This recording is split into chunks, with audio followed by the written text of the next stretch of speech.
Hey Sagittarius, I hope you guys are doing great today. Welcome to your reading for the 15th to the 21st of July. Remember, you want to make sure you check your rising sign, moon sign, and your Venus sign to get the fullest messages. Moon is your emotions. Rising sign is your personality.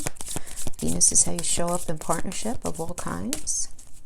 Depends on what's going on with you. So I'm going to read for a relationship as well as career and anything else that comes up. We're going to be using a bunch of different decks here. I'm going to be doing an extended portion at the end for love, for those of you in that space. I know not everyone is. I'm going to do some chakra tarot. Then I'm going to pull some Lenormand, which is a different system. Very powerful though. Throw some astro dice, pull an astro card. Okay, let's get some cards going here for where you are right now.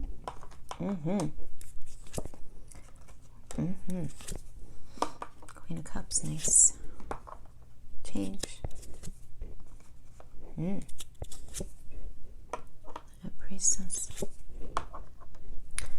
Four of Cups. Ten of Swords. End that nasty cycle, whatever you were in, yeah. All right, let's pull some Lenormand and then we'll pull it all together, okay? So we do have Mercury's continuing to come out of retrograde. It's been retrograde in Cancer. Stationed direct on the 12th, but it's not going to be totally out of shadow until the 26th, which just means that if you've been having weirdness with like communication, not feeling like you are being understood, weirdness with your car, your computer, anything like that, it's going to start lightening up. But Mercury needs a little bit to sort of unknot himself from being in retrograde in Cancer. So again, not until the 26th is going to be totally out of shadow. But this is all happening in your 9th house, in your 8th house rather, Sag. So you're also going to be feeling finally this alignment between your heart and your head in this area of your 8th house, which has to do with transformation. There's like a lot of change going on here. And I'm calling this time period kind of like an emotional intelligence period at play. Because of this alignment with your heart and your head, finally things are going to be like, the lights are going to be coming on. You're going to be realizing things that are now going to seem obvious to you, but have been kind of cloaked up until this point. So really good energy, especially when it joins the new moon in Cancer in your 8th house on the 20th. So that's just like the lights are going to be coming on. Really great time to plant seeds of intention for the next month. But that 8th house is the house of Scorpio. It's other people's money. It's debt. It's inheritance. It's taxes. It's intimacy. It's how you meet endings. Because again, it's Scorpio. It's about endings and beginnings, right? It's Pluto is the ruler there. How you show up when you blend with other, whether it's a relationship, whether it's that business partnership, you know? So lots of epiphanies are going to be popping for you. Lots of realizations about these energies are going to be happening for you right now during this particular week. In general, we have love and Lenormand. Beautiful. We have letter, messenger, and stars. So, yes, let's throw some astro dice to get everybody on the table, and then we'll bring everybody together. That top row, I'm saving that for the love oracles, okay? Those are the love oracles. We'll get to those at the end. Uranus, what I say, it's all about the future. All about the future. Uranus rules the future. Uranus rules technology. So I do understand that not every... Oh my gosh, guys, look. I do understand that not everyone is in relationships, so I am going to interpret this for job as well. But we rolled the 8th house. Yes, we rolled Gemini. We rolled the sun. Where is your ego, for good or bad, getting in your way? For good or bad. Yours, somebody else's, but I feel like yours more than anything. For good or bad, getting in your way right now, having to do with that relationship, having to do with that job, whatever it is. Again, 8th house, we just discussed what this is, right? This is other people's money, money that you make passively, passive income that you make, maybe from investments, from, again, from maybe tax payouts, some sort of inheritance, right? It's a big house. So it's also intimacy. You're going to be looking at your intimacy, depending on where you're at in your life. Obviously, everybody's going to different ages, different stages, different situations. But regardless, there is going to be this activity in this 8th house. You're really going to have to check your ego for good or bad. And again, it doesn't mean that you've been, egocentric or anything like that in an unhealthy way. Maybe you need to exercise a stronger ego, or you have to look at where maybe you are getting in your own way, right? And then we have Gemini. Gemini is the landlord of the 3rd house of communication. Mercury is the ruler, right? And Mercury's kind of, again, nodding himself before he has some like cosmic coffee at the end of the month so that he could be jamming forward after that. But I feel like in this energy, you guys are going to be learning something new, learning new things about yourself, or learning new things in a very 3D practical way. Guys, you are the South Node for the next couple of years. And who's your cousin? Who do you work with? You work with Gemini, right? You're the teacher. Gemini is the student. So it's time for you to release something in your house of self. This is what's going to be going on. And in order for you to release, and the way forward is through learning, is through understanding that it's time for you to be the student of something, that you need to look at things a little differently. It's time for you to learn. So if it has nothing to do with the relationship, it could certainly have to do with how you show up in your work connections, how you do work, right? Because there's this 1st house, 7th house dynamic that's going to be going on with you guys for the next, I'm going to say ish 2 years, 17 months to be precise, but whatever, give or take from now. So yeah, it's all about the future and what you need to do. But why don't we start with the Lenormand, because man, are these good cards, okay? So again, Lenormand looks like tarot, but isn't. It's a different system. So we can acknowledge what each one is individually, but that's not the way we interpret them, is how they speak to each other. So we have the Swans, we have the Heart. The Heart is the shape of happiness and love, but it's about success as well. Okay, so it's kind of like a Venusian energy in that way, in tarot, or astrology actually. It's kind of like, how do I want to say this? If we made a soup out of the Empress, the Lovers, and the 2 of Cups, we would have this card, if that makes sense. So if you're not in a relationship at all, this indicates like a very successful business partnership. This could also indicate success in whatever you're doing, and you feeling very passionate about something and being successful at it. So alone, this is what it means. And then we have, see, she's got a letter in her hand. We have the messenger. She's got the messenger bag in the letter. So this is a message is going to be coming in. And this is a pretty fast energy, right? She's on a carousel. Carousels move pretty quickly. They go round and round. It's like, boop, dropping the message off and then leaving. So it's some sort of quick message that's coming in. And we always need to understand the cards around to see, is it a good message, a bad message? And we have the Stars. Stars is a great energy. It really, really is. This is about guidance and healing. Is what this promises through a very gentle feeling. This is a reassurance and an inspiration that a new path is coming for you to pop on, and this is really about like wishing on that star. It's a really beautiful energy. The star in the Lenormand can be interpreted as a fixed course, right? Something that's preordained. So the stars indicate here the need for vision and the desire for wish fulfillment. Right? We've all heard those sayings about someone who has the stars in their eyes and that we should follow our star, your North Star, all of that. So it really is an energy of optimism and ambition, right? That portends success and a lot of promise and feeling really grateful at the end of the day for whatever's coming in. So I feel like whatever message is coming into you, it's going to bring you the ability to be very successful in something. Those of you in relationship, I have to tell you, I'm getting very strong that it's you hearing from somebody in a way that is just going to open up your heart. This could be you even delivering a message to somebody in a way that's going to open up both of your hearts, right? Information coming in regarding a job that you're finally like, yes, that you've been waiting for. So it's that job offer coming in. It's signing that final paperwork finally. Just make sure you read the fine print if you're doing anything before the 26th, right? Well, you should always read the fine print, but especially because Mercury won't be out of shadow until then. Completely positive, though, guys. Completely positive. All right, so let's see where you guys are at right now. 2 of Wands. Yeah, new path. I like it. I like it. Mars and Aries. Mars is about, come on, let's go. Mars and Aries, right? That's it. This is the warrior planet. Very aggressive. So we always want to look at what Mars is hanging out. I don't know if I said Mercury, but we have to always check out what is Mars hanging out with, right?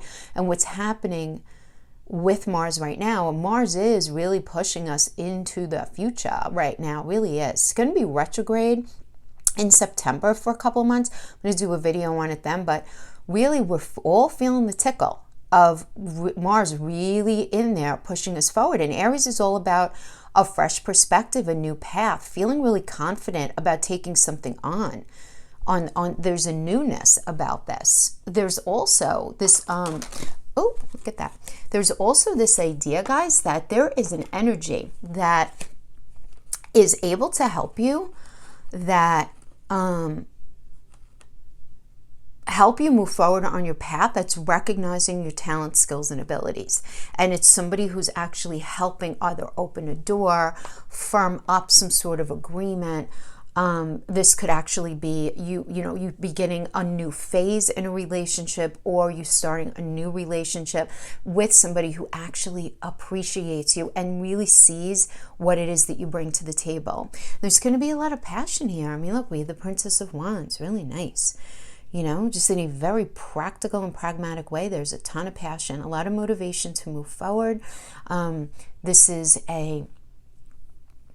There's an announcement coming in again, because this would be equivalent to the Page energy, and Page comes in, they bring messages about something that you're feeling passionate about. Again, going back to the messages coming in.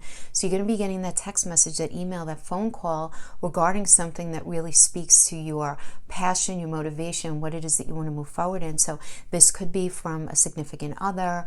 This could be from some sort of career information that you've been waiting on, a business partner, something coming in. And then we have the Hermit energy. So you're needing to take a little bit of time out. You might be dealing with the Virgo, but you're going to need to take a time out and really kind of get into your space, your mental space, to figure some things out.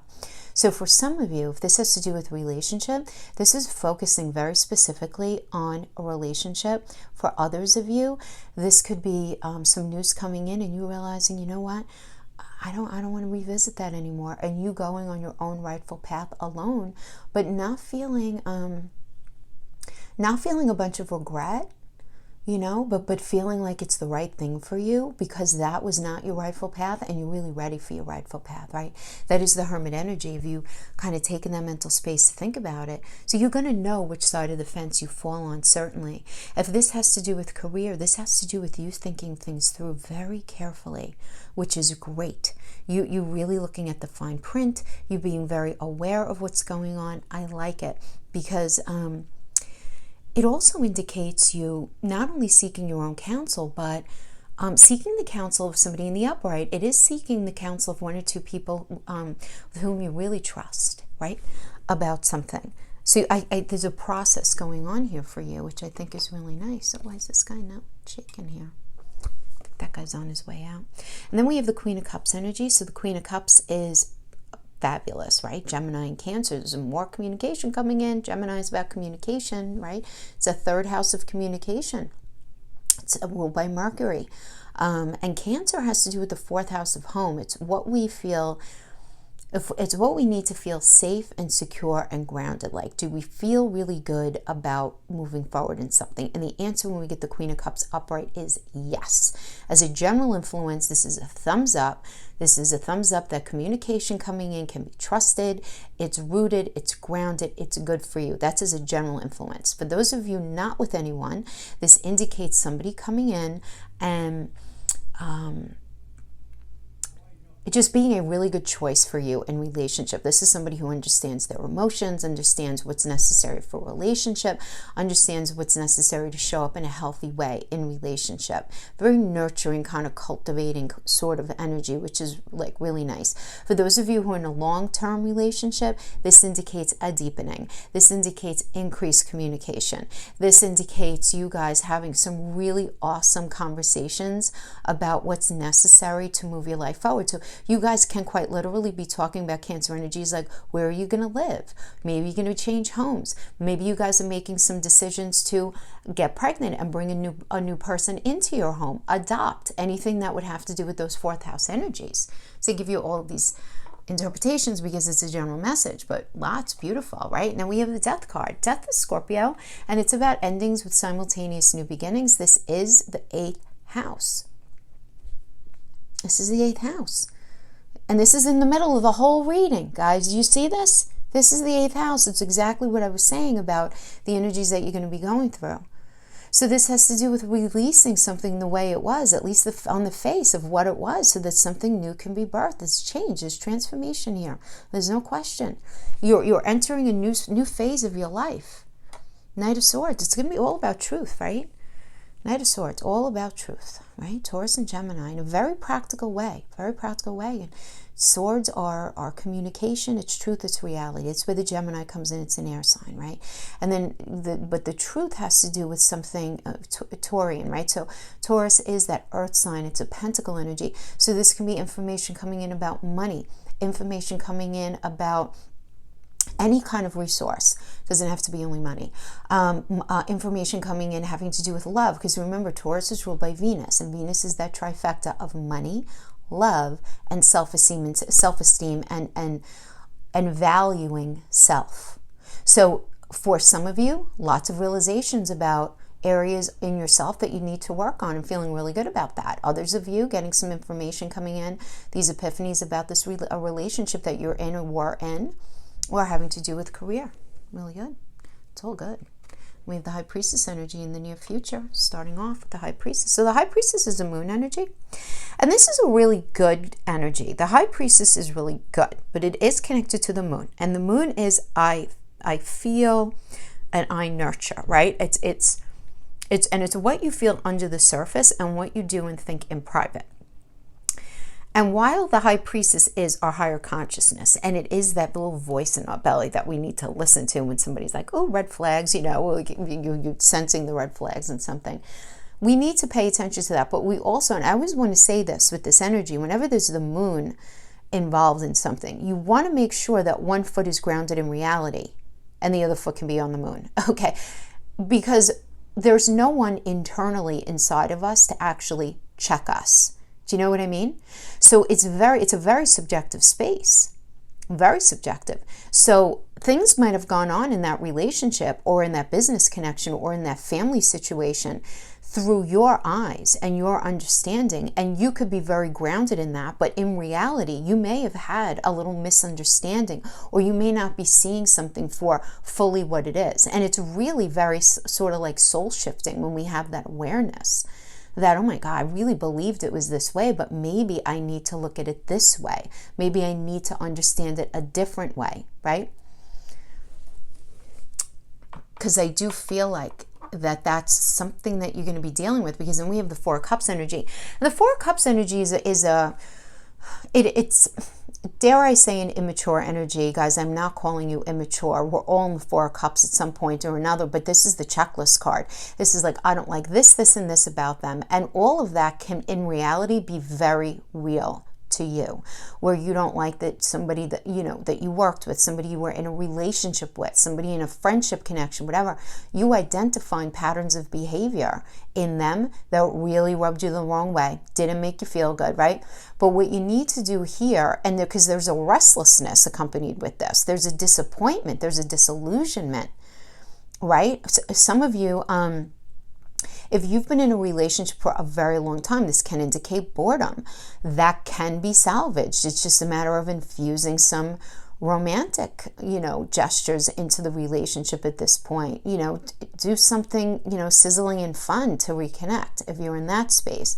But regardless of what you're feeling, though, it's really important in this energy that you dig underneath all of that, right? Because it's a moon and Cancer energy, right? And so you're very in your feels about what you need to feel safe and nurtured and cultivated, but you want to make sure that what's transpiring is actually how you're seeing it, and that maybe there might not be a little bit of projection from past scars or past experiences that you might be unconsciously projecting onto that connection.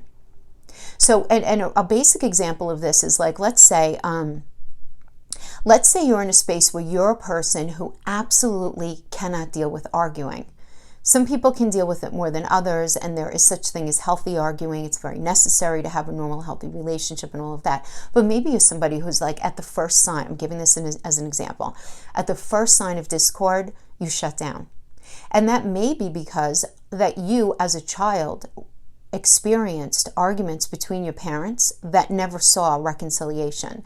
You never saw and experienced resolve in those primary relationships when you were a kid. It was the fight and the angry, and then it just sort of dissipated. You never really got to experience what it is to actually resolve a conflict. Like that's not even your internal language. So it's weird for you.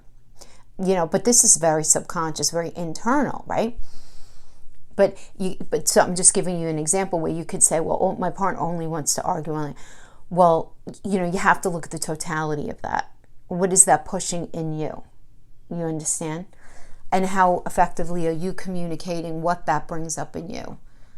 Maybe they are very argumentative, or maybe they're just really trying to get their point across because they're frustrated. And when you shut down, it makes them even more aggravated. Or when you veer off topic, it makes them even more aggravated, and then it incites them to be even more assertive or aggressive, depending on what your experience is. I'm giving that as an example. Whatever you're feeling, look underneath it and figure out what is the truth of it. It's a minor arcana, but it's a big one. And then we have the Ten of Swords, one sword at a time over time. Mercury and Virgo. So Mercury is just, again, that communication, right? That air energy. So communication coming in one way or another, occurrences, reality, things happening over time. Virgo is a very earthy energy. It's in a very pragmatic way. You have been stabbed in the back over time, and there needs to be the end of a cycle of doing that. Now, this is the thing. I want to just say this for those of you who are going to resonate with it like this. We can have an internal Ten of Swords. It's kind of like a baby tower in that way, where we're realizing that the conversations that we've been having with ourselves, Mercury, right, in a very practical way, it's been sabotaging us on a very practical day-to-day level. Remember, it's Virgo. Virgo is that 6th house energy. It's the landlord of the 6th house, which rules our day-to-day work environment. It rules our health. So if you're struggling with some sort of health issue, maybe you recognize I need to lose weight. I've been getting in my own way, been sabotaging myself, right? This is kind of like, this can be an internal kind of self-sabotage. But I see you getting very real with yourself here. Now, that's for some of you. Others of you, you're going to be recognizing that, what? Because of how they behaved, even after you get in touch with all of this stuff that it means underneath, you're still like, what? They stabbed me in the back. That was betrayal, straight up. And I need that to be done. I need that to be done. For many of you, that's what it's going to be. It's going to be just recognition that something that you were a part of before needs to be done. This is you processing. But I see a lot of beautiful newness here. And I feel like in the future, you're going to be recognizing what you need to let go of. Because for you, it's going to be all about the future. It's really going to be all about the future. And the thing is, when we have the Death card, when we have this transformation, in order to allow the new birth, we have to allow the death. So we have to walk with our emotions and allow them to slough off of us, right? And you guys are so smart. You're very intelligent. So you understand. You guys are the higher mind. You understand that part of the release and the moving forward is walking with those emotions and allowing them to slough us and really being very cognizant of ending the cycle. Now, when I do readings like this, I always triangulate the energies as well. So, for example, we have the High Priestess, then we have the Death, and we have the Ten of Swords, okay? So this is you recognizing that something needs a cycle, that cycle needed to end. The cycle needed to end, and you really need to trust yourself and what it is that you're really feeling in order for this next cycle to begin. So really, it's about pay attention to the red flags. Don't gloss over anything. Don't dress anything up, nice and pretty that doesn't deserve it in your mind, right? Being very honest about the reality of how something rolled out. In the same way, let's go the other way. We have Two of Wands, we have the Death, we have the Hermit. So again, we have this very introspective energy as you're releasing a cycle, but there's such a promising new phase that you're going into. So I really like that, and this is how we work with the center energy. So good stuff. I see this. I see a message coming in. I see there being positive movement towards your future. I see healing in this, being the need to really look at how you are with people, what you've allowed to be yourself to be involved in, how you've treated other people, really recognizing the endings in your life, recognizing your role, even if it's only the fact that you allowed yourself to energetically be involved in it, and just open yourself up for this new opportunity, because I just love, love, love that we have this Two of Wands. I love it. Because there's this end of the cycle and there is this new beginning, because we have death in the center. Lovely. Beautiful. All right, guys, so that's what I have for that. All right. Now, let's sweep the Chakra Tarot. Let's sweep the Astro card and Lenormand. And we'll pull down my silly little homemade oracle, Island Time Wellness, and the Love Oracles. Let's start with these, and I'll pull some good old Rider-Waite for any additional messages. Remember, guys, I only read oracles in the upright. I don't read them in reversals. Okay. Playfulness, very nice. To recapture romance, allow your inner youthful spirit to shine, fun to shine. You guys are so much fun. Really. Three very close friends of mine are Sagittarius. I'm a Gemini sun, so we have such a blast together. It's very fun. Okay, let your friends help you. Release your ex. Time has come to clear your energy. Okay.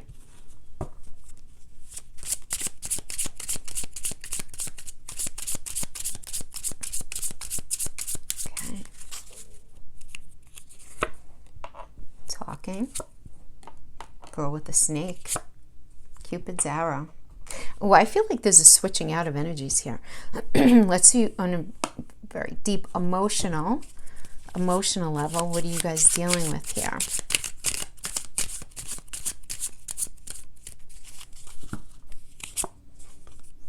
Oh, I can't stand it. Why do I? This is so crazy, guys. Honestly, you guys are my 9th sign that I'm doing, I think. Yeah. I think I got this like for 6 of the readings. And you see how big this is. And I shuffle a lot between decks. It's time to take better care of yourself. You're so worth it. Yeah. Blank. That's the hole in the heart. That's the Chiron retrograde speaking. Guys, definitely check out the Chiron retrograde for those of you who didn't. I have the link in the description box below. You make me want to be a better version of myself. It's beautiful. Yeah. So, well, let's pull the Rider-Waite and then we'll get into this. But I do feel like some of you were involved in a relationship that was unhealthy for you in your past. It could have been last month, last year, 5 years ago. But it's this lingering energy and it's time to clear them out. It's time to clear them out. Because I see there being a more current relationship that's not in a good space that you guys are going to end up being able to feel good about. Temperance, good. 2 of Swords, yeah. You have somebody else in your energy field, for sure. 2 of Swords, yeah. 10 of Swords, let it go. Another 10 of Swords energy, guys. Different spread, different deck. The Empress, yep. Wow, 10 of Wands. Oh, we have some deep soul cleansing going on here. Yes. So playfulness, to recapture romance, allow your inner youthful spirit of fun to shine. So it's this to recapture romance, right? To recapture romance. It says, let your friends help you, ask for support from others, and then release your ex. The time has come to clear your energy. Guys, I feel like there is somebody in your sphere right now, whether it's somebody brand new or that you maybe had a recent-ish, making up words here, relationship with, that it hasn't been working out. But I feel like the reason a lot of it hasn't been working out is because of this ex energy. And we have talking, interested, conversing more, awaited message arrives, text, call, email, hovering, girl with the snake, empath and narcissist paradigm, being charmed or used, enable, boundaries. And then we have Cupid's arrow, have faith, love is coming in, surprise invitation, meeting, hesitation. Yes, look, I mean, we have this idea where there was a very unhealthy connection that you were involved in, and it's so challenging to wash off a narcissistic energy off of our soul. It truly is. Because they know how to be. They know how to suck people in. And you don't realize that you're in it until you're in it. And then you're like, oh my God, I don't know what to do. It's so not like, oh, leave them. They're a narcissist. It's way easier said than done. Oh, my candle done died. I do think so. Okay. It's like, honestly, it's like, sorry about that. But that's what I'm getting here. But I see somebody new coming in. But you were dealing with this unhealthy energy. Dealing with this unhealthy energy. And this is the thing. This is what's so crazy. Now let's look at these, right? Because these we have bookending. Okay. You make me want to be a better version of myself. And then we have this with the blank. So the blank is the hole in your heart. The blank is what it is that you need to heal, having to do with this situation. It's going to be different for all of you. And again, that's what I was saying about the Chiron retrograde, right? It has to, Chiron is the wounded healer. Chiron is the hole in our soul. It's what we have to heal from our past that's still open, that's still creating these chains in us, okay? But in the middle of it, it's time to take better care of yourself. It's so worth it. Yes. Now, going to the Rider-Waite, we have over here, we have the Five of Pentacles. So the Five of Pentacles is very psychologically, you're in this space of feeling like you have little support, but you actually have more support than you're realizing around you. So this could have to do with your friends, or it could have to do with this other energy coming in, but you're very focused on the lack and what it is that you're missing and what it is that you feel like you need that needs to be released, right? I mean, all this couple has to do is go inside the church. See, it's snowing out and they're cold and they're in the snow. This one's a cripple, this one's freezing. All they have to do is go in the church. The church doors are always open. They'll be able to stay warm. They'll be able to get what they need. It's right there. But they're so focused on their pain. And it's hard to do that. Then we have the Temperance energy. So the Temperance is about what do you need? What do they need? What does the relationship need, right? This is a Sagittarius energy. And you guys, you know, it's all about what's necessary to make something work in a very, moralistic way. It's you really looking at your morals and feeling this, this energy that you had an energy of lack, at least emotionally, you weren't getting what you needed. And then you have somebody who's really just fair and willing to be very open. And I mean, it's a card of compromise. It's an alchemical energy. Somebody who's really willing to put the work in, and you're sitting here going, oh my God, what one do I choose? Geez, Two of Swords. It's difficult. Quite frankly, I mean, this is Moon in Libra. Moon is a feel, and it's trying to tap into what do you feel safe, what do you feel to need to feel grounded and rooted, and it's in Libra, which is the house of relationships, 7th house. And this is the energy that asks you, how good did you feel in that relationship? How safe did you feel? How abundant did you feel? How loved did you feel? Really, at the end of the day. And sitting there having a really hard time, emotionally, energetically, making that decision between two.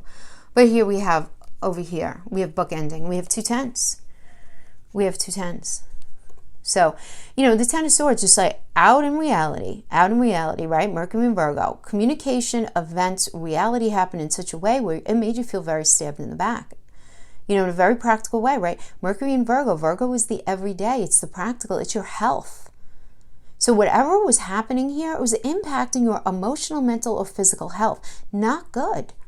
Not good. That cycle needs to be over. And then we have the 10 of Wands energy. Yeah, I mean, the 10 of Wands, this is Saturn and Sagittarius. It just became so heavy and so challenging to move forward in. You just couldn't do it anymore.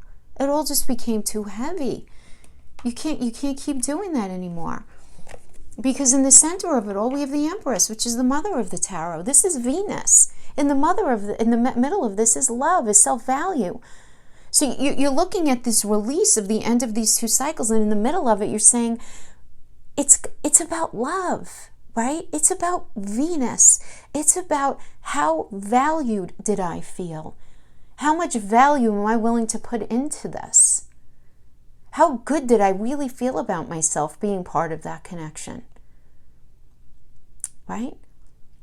Because right now, Sagittarius, you're about growth. because this energy is about growth, right? Again, Mother of the Tarot. What happens when mothers get pregnant? They cultivate, they nurture, and then they birth. And they do it again and again. This is what she does. She's perpetually pregnant. So you're all about moving it forward, moving it forward, moving it forward. And releasing whatever it is that doesn't serve you, because you have a really good energy here. I feel like that, you know, if you let them, they make you want to be a better version of yourself. You're going to be taking care of yourself. You're going to be releasing this negativity from your past. Allow your friends and family to help you. Let Cupid's arrow shoot you in the leg, right?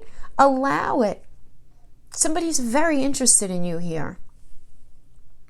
Absolutely. So release, release, release, yeah. And heal, yeah. All right, guys, that is what I have for you. Thank you so much for joining me. I'll see you guys next time. Bye-bye.